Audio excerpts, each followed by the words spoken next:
Hello, everyone's. I am here for my review of Real Housewives of Atlanta Season 12, Episode 21. If you're new to my channel, welcome. If you're returning, you a family member and one of my peoples, welcome back.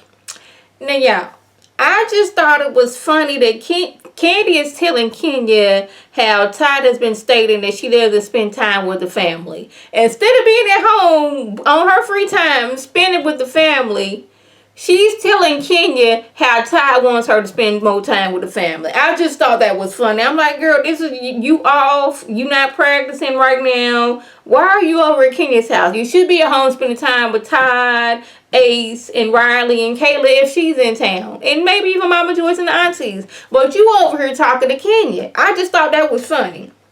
Then, on top of that, Ty has a little issue that she has a sex scene coming up. And apparently on this show, they be doing everything. They be flipping and flopping and turning and spinning and everything. So he has some issues with that.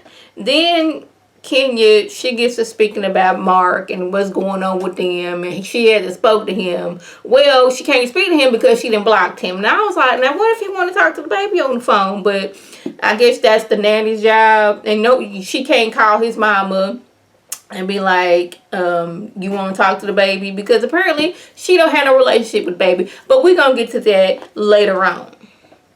Now we over at Portia and Dennis's house. And Portia wants Dennis, since they done got back together, she wants him to kind of move back in. But he's not ready to move back in because, you know, he done already got kicked out before. And what if she gets mad and kicked him out again? Now he's sitting here acting like his cheating isn't the reason why he got kicked out previously. That is why you were no longer living there, because you cheated on her while she was pregnant. After the baby was born, she kicked your tail out when she found out. And that's why you are no longer in her residence. Now, she done forgave you and y'all done got back together and she wants you to move back in. But it seems like you feel that you might cheat again. So what's the point of bringing your clothes over there because you're going to have to move again? Then they move over to him saying that he doesn't want to have a wedding. He just want to go down to the courthouse. Now, that's what me and my husband, we were going to do. Because I was going to be moving from one state to another. And I was like, all my family can't be there. So we should just go down there to the Justice of the Peace and get it done. His mom, God rest her soul, and his cousin got wind of this. And they planned everything. Paid for everything. All I had to do was get my dress, my shoes, and show up. And I was able to find me a nice wedding dress at Dillard's for under $100. Don't know how I was able to do that. I was just looking for a white dress, and then somehow a wedding dress was there. And when I don't think it should have been there, but somehow it was. But she wants to have this full-on big wedding. Now, I can see where both of them are coming from. Like, why we need to spend all this money for a party to show off in front of everybody else? Why don't we invest on the marriage and not the wedding? But she wants to have this fabulous, over-the-top wedding with family and friends, and he's just not here for that. They end up getting into it because she tired of arguing and fussing with him. Don't even let the man get in. Take all the cookies out, gets her glass of milk, and walks upstairs. And I was like, you just left PJ down there, but I guess he down there to watch the baby. But she was so mad, she left the baby downstairs. Now, y'all, seeing Greg and Nene being all romantical, it was like seeing your auntie and your uncle being romantical, and I just felt some type of way. Like, when there are scenes on like reality shows and a couple, they all in bed and they doing all that stuff, it seems staged because there is a whole film crew right there. Like, you didn't got your lingerie on, as Florence Fox would be saying sometimes, being jokingly. She got her lingerie on, and you know she come out and like she didn't put her lingerie on, and they like action, and she come walking out and she throwing petals everywhere, lighting candles, and I'm sitting like, this looks like it's a fire hazard. But anyways, they getting all cozy, drinking champagne. another word from Forest Rocks. Was it Forest Rocks that you be saying Champagne? But anyways, and then they get up under the cover and act like they finna do something with the whole camera crew right there. I was like, it just feels so staged, and it was like an auntie and uncle getting it on, and I did not need to see that ever in life. But since I'm doing this review, I was kind of watching, but then I was playing Best Fiends on my phone, so I was like trying to get that thought out of my mind. Yeah. Moving over to Kenya. Now, y'all, I didn't know that Mark had so many clothes at Kenya's house. Because you know he wasn't there full time. And even Cynthia, when she got there, she's like, he sure got a lot of clothes here. And Key was like, well, he lives here. And Cynthia's like, well, yeah, he went here like for real, like all the time. He come like every 4 months, stay for the weekend, and he gone. But he got a closet full of clothes. And I was like, that's what I was thinking. I was like, yeah. I was like, damn. Then, like, it was a lot of red flags in their relationship. Like, her not being able to talk to Mark's family. I was like, that ain't right. Because, like, I had my husband's mother's number. God rest her soul. I got his cousin's number, his papa's number, his auntie's numbers, auntie's numbers. I got all their numbers. I had his mama's number first when we were just first going together and everything. But like once we got married, I got everybody's number. And on top of that, Brooklyn has never met his parents. Like really, like she ain't met her grandparents. And you okay with that? Like, something about their relationship, I don't know what it is, but it's off. He don't want you to talk to his family. He ain't even by himself taking the baby to meet his family. If it was a thing that he didn't want them around you, why he ain't take the baby to meet his mom and daddy? His brothers and sisters, if he has them. His cousins, his aunties, his uncles, his grandparents, if they still alive. Like, yeah, like it was too many red flags going on. Before y'all got married, even though y'all rushed after 2 months, and you know that was y'all fault for rushing into it. But like once y'all got married, he didn't be like, hey, this is my mom and dad, this is Kenya, y'all exchange numbers so y'all can talk. Hey, we had a baby. Mom and dad, this is baby Brooklyn. This is your grandbaby. Like, nothing. Like, ain't no way in the world did I be sitting here and my baby not know or talk to my husband's people. It's just nowhere in the world.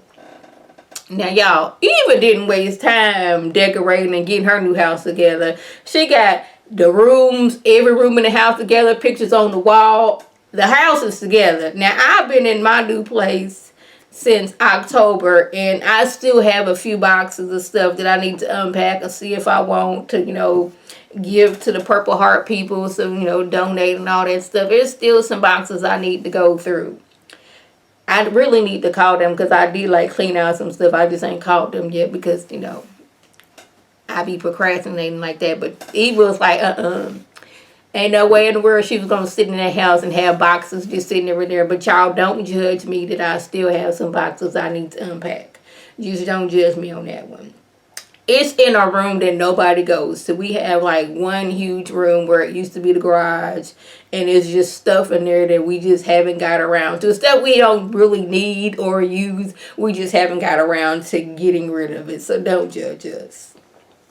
Now, Eva, she's dealing with Kevin all over again. Y'all know Marley's biological father do got issues. We see that he got issues. He shows us that he has issues. Now he's trying to get her last name changed reverse back to McCall. And on top of that, he trying to get custody of Marley and have Eva pay child support. Like, dude ain't paid a red nickel in child support. Has done nothing for the child. But he trying to get custody. At this point, it seems like he's trying to drive Eva slowly crazy. It's like his whole goal in life is to aggravate her. That's what it seems like. But she feels safe and secure in her house. She's like, you can't even touch a window. Open up a window. It's going to be left window in the foyer. That's how it is in my mama's house. And it used to annoy the heck out of me because, like, my nephews, they be doggone coming in and slamming the door and then doggone slamming the front door and somehow the window in the back door open. I'm like, It used to be a lot, but I guess for Eva and her family's sake, it's good to have all those precautions in case, you know, he decides to jump stupid and show up at the house and break in or something. Yeah. Now, Candy and Ty, they sit down with a counselor. Now, he says that he supports her career and all their businesses. It's just that when she has her free time, she wants to spend that with her friends and not the family. Well, she says, well, he be out all day as well, so what's the big difference? Then they get to talking about how the issues he has with the way he parents Kayla. Now, in some ways, I could understand how he parents Kayla, but then other ways I don't. Like, if Candy want to give her some money, why can't Candy just give her some money? But I also understand that, like, she needs to work for what she wants. Riley, he can't say anything about Riley because Riley is not his child. So if Candy want to buy Riley a brand new car, Candy can buy Riley a brand new car. It's just that, Kayla, just because you want some money, I want you to get a job so you can work for your money. Now, I'm not sitting here acting and thinking that Todd is just, you know, Kayla, you can't have none of the benefits of being Candy's stepdaughter, but me being Candy's husband, I get the benefits and I get to spend up her money. No, because I think he works for his money and he wants Kayla to work for her money. And he doesn't think that just because it's your birthday, you should be rewarded. Candy wanted to give Kayla some money for her birthday. He was like, no, just because it's her birthday does not mean that she needs to be rewarded. No. But he just wants Kayla to not be spoiled and work for what she wants.